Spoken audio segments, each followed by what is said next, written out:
જીવાણા દૂધ ડેરીના વિવાદમાં છેલ્લા 5 પગાર અટકાતા પશુપાલકોની સ્થિતિ કફોડી બની। વિવાદને લઈને ડેરી નિયામક મંડળની ચૂંટણી યોજાતા પરિવર્તન પેનલના 15 સદસ્યોએ જીત મેળવી વિવાદનો કાયમી ઉકેલ લાવવાની ખાતરી પણ અપાઈ।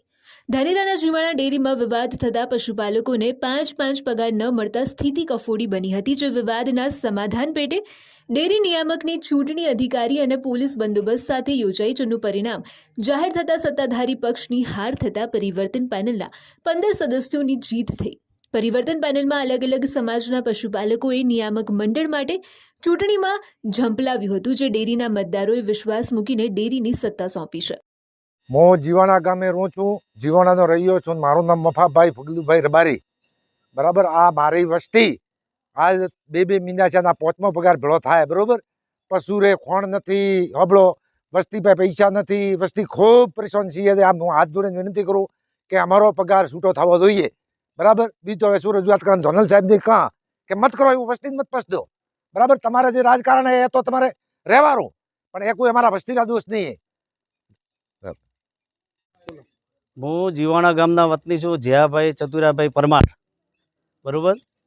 અમે આજ 4 પગાર રોકાયેલા પડ્યા છે, એ પણ પગાર નથી આપતા, અને મારે ટીમબાજી કમ્પ્લેન આવી જઈએ એનો પણ વિરોધ કરે છે, બરાબર। ઓબાભાઈ 35 વર્ષથી ચેરમેન હતા, પોતે જરતો ચાલતો તો હારો, અને હવે દોરો ચાલે છે, પોતે હાર લીધી એટલે। જીવાણા ડેરી છેલ્લા 2 માસથી ચર્ચાના ચકડોળે હતી। ગેરરીતિના આક્ષેપ પણ થતાં તપાસ માટે અધિકારીઓ પણ આવ્યા, છતાં પરિણામ ન આવતા લાસ્ટમાં ચૂંટણી યોજાઈ। 475 સભાસદ ધરાવતી મંડળીમાં દૂધ ગ્રાહક 366 અને સભાસદ 167ની યાદી પ્રમાણે મતદાન થયું, જેમાં પરિવર્તન પેનલના 15 સભ્યોની જીત થઈ અને સત્તાધારી પેનલની કાયમી હાર થતાં ચૂંટણીમાં ગોટાળો થયાના આક્ષેપ પણ થયા છે, જે વિજેતા સભ્યો ગેરરીતિ મુદ્દે રદિયો આપતા કહ્યું કે ચૂંટણી પારદર્શક યોજાઈ છે, પોલીસ બંદોબસ્ત વચ્ચે કશું જ ખોટું થયું નથી। હું જીવાણા ગામનો વતની છું, પ્રકાશભાઈ મફાભાઈ સુથાર મારું નામ છે। જીવાણા દૂધ ઉત્પાદક સહકારી મંડળી ચૂંટણી હતી, એમાં અમારા તમામ સમાજના ઉમેદવારો છે અને શાંતિપૂર્ણ ચૂંટણી થયેલ છે, અને ગામ લોકોના તમામ મતદાર અમને મતદારોએ મત આપેલા છે, અને ગામ લોકોનો આભાર માનીએ છીએ। મારું નામ છે પટેલ મફાભાઈ પ્રભુભાઈ પટેલ। હું જીવાણા ગામનો રહેવાસી છું, અને જીવાણા ગામમાં બનાસ ડેરીની દૂધ મંડળીની ચૂંટણી હતી, અને ચૂંટણીમાં 30 તારીખે કાયદેસર ચૂંટણી થઈ છે, અને અમારી 15 માણસોની પેનલ વિજેતા બની છે, અને એમાં કોઈ પણ કાર્યવાહી વિરુદ્ધનું કામ થયેલ નથી। પોલીસ પ્રોટેક્શન સાથે ચૂંટણી થઈ હતી, અને છેલ્લે પોલીસ સાથે પૂરી કરેલ છે। આમાં લોકોએ જે કર્યા છે આક્ષેપો, એ બધા પાયા વિહોણા છે, અને એ હું સાક્ષી, ભગવાનની સાક્ષી કહું છું। બાકી તો અમને કોઈ પ્રોબ્લેમ છે નહીં, અને અમારી પેનલ વિજેતા બની છે, અને ગામ લોકોએ અમને સહયોગ આપ્યો છે, એ બદલ ગામ લોકોનો ખૂબ ખૂબ આભાર। બીજી તરફ ચૂંટણી પૂરી થઈ પણ મુદ્દો હજુ યથાવત જ છે, કારણ કે 5 પગાર પશુપાલકોને મળ્યા નથી, જેથી ખેડૂત આગેવાન ચીમકી આપતા કહ્યું કે વિવાદ પૂરો થઈ ગયો છે, તત્કાલ પશુપાલકોને પગાર આપવામાં આવે, અને વહીવટીતંત્ર જો કોઈ કાર્યવાહી નહીં કરે તો પશુપાલકોને સાથે રાખીને સાબરકાંઠા વાડી કરાવવી પડશે। ડેરીના વિવાદમાં પશુપાલકોને થતા અન્યાયને ક્યારેય સહન ન કરી શકાય।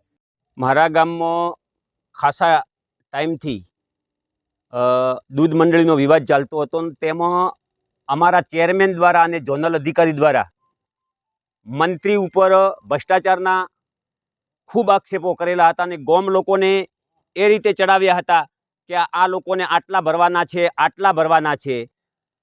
એ રમતમાં તે લોકો પાસ ના થયા। હું 2016થી લઈ અને 21/6/2025 સુધી મંત્રી હતો। એના પછી એ લોકો એવો એક ફોર્મ્યુલા લાવી કે ભાઈ તમે મંત્રીમાંથી રાજીનામું આપી દો। આમ તો બનાસ ડેરીને મંત્રીનું રાજીનામું માગવાનો અધિકાર નથી, છતાં મારું વારંવાર ઝોનલ અધિકારી રાજીનામું માગતા હતા, છતાં મેં કે ગામનો વિવાદ નીકળતો હોય અને મારા પશુપાલકો પરેશાન ન થાય, અને એમનો પગાર રોક્યો છે ખોટી રીતે, અને એ લોકોએ જે ઉચાપતના આક્ષેપો કર્યા છે તે આજ દિવસ સુધી દુરસ્તી કરી અને સાબિત કરી શક્યા નથી। મેં ગામ લોકોને વારંવાર કહ્યું કે 1 પણ રૂપિયો જો ભ્રષ્ટાચારમાં નીકળે તો હું ભરવા બંધાયેલો છું અને તેમાં ચેરમેન પણ સામેલ છે. આ ચેરમેન અને ઝોનલ અધિકારીની મિલીભગતી બંને સગા છે, મોમાફીના છે અને આ બંનેના કારણે આજ મારા ગામના પશુપાલકો એટલા હેરાન થઈ રહ્યા છે. એમનો પગાર 4 પગાર ભેગા કરી અને ખોટી રીતે પગાર રોકી રાખ્યો છે. આજ પણ હું કહું છું મારા પશુપાલકોને કે મારા સમયમાં 1 પણ રૂપિયાની ગેરરીતિ થઈ છે તો હું ભરીશ, પણ ચેરમેન અને ઝોનલ અધિકારી સાબિત કરી બતાવે. બાકી મારા ગામના પશુપાલકોનો પેમેન્ટ છૂટું કરે. બાકી રાષ્ટ્રીય કિસાન સંગઠન મહામંત્રી છું હું, અને સાબરકોઠાવાળી ના થાય અને અમારે ના છૂટકે જન આંદોલન કરી અને બનાસ ડેરીમાં ના જવું પડે. તો એના માટે હું બનાસ ડેરીને વિનંતી કરું છું કે મારા પશુપાલકોનો પગાર તાત્કાલિક ધોરણે ચાલુ કરો.